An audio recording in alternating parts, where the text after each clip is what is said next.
ওলি যে সমস্ত কাজ করে গেছেন এই বাকি কাজগুলো শেষ করার জন্য উনি তো আসছেন। উনি দীর্ঘ 13 বছর যাবৎ তিনি জেলে বন্দী ছিলেন। উনি কিন্তু আল্লাহর মেহমান হিসেবে আল্লাহ তাআলার রেজামত তিনি হাসিল করেছেন। আমরা হুজুরকে পাই নাই। আমরা হুজুরকে 13 বছর তার সহযোগিতা পাই নাই। তার সাথে আমাদের অনেক সুযোগ সুবিধা কথা বলা দরকার ছিল, সেটা আমরা বঞ্চিত হয়েছি। কিন্তু হুজুর বঞ্চিত হয়। হুজুরের কিন্তু ইচ্ছা ছিল, হুজুরের সবসময় শহীদি তামান্না, হুজুরের শাহাদাতের তামান্না ইচ্ছা ছিল।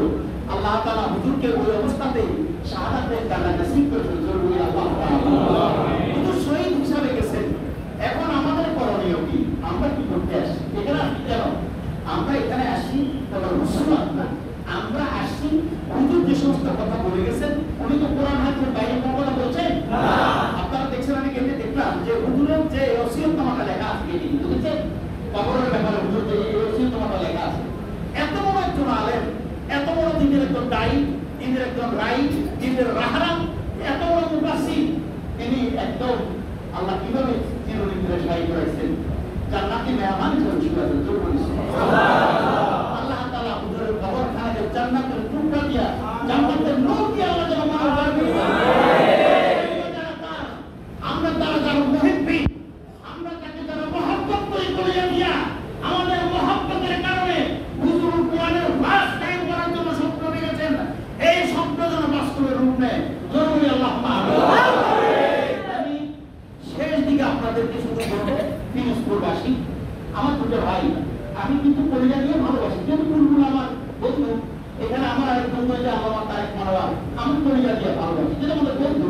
আমরা প্রায় সময় এই দুটা ভাই এখানে আছে।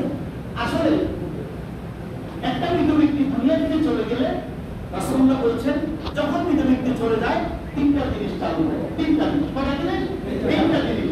এক নম্বর হলো ওয়ালাদান সালিহা, নেক সন্তান যদি রেখে যায়।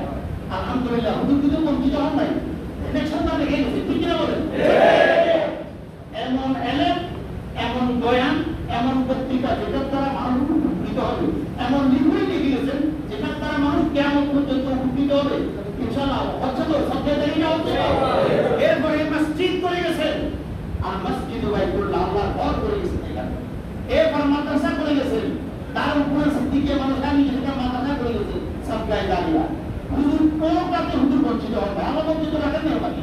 এই 3টা জিনিস চালু আছে। আলহামদুলিল্লাহ আপনাদেরকে বলবো, আপনারা সৌভাগ্যবান, আপনারা বড় ভাগ্যবান। আল্লামা সাইদি সাহেবের এরিয়ায় আপনারা জন্মগ্রহণ করতে হুজুরের মতো এরকম আজকে আমি তো বলবো, আজকে ঘোষণা দিচ্ছি, আমাদের কথা, আমাদের উঠা, আমাদের চলাফেরা, আমাদের সব কিছু থাকবে স্পষ্ট। হুজুর যে হুঙ্কার দিয়ে কথা বলে গেছেন, আমরা এখন হুঙ্কার দিয়ে কথা বলবো। বিদ্রোহী কবি বলে গেছেন,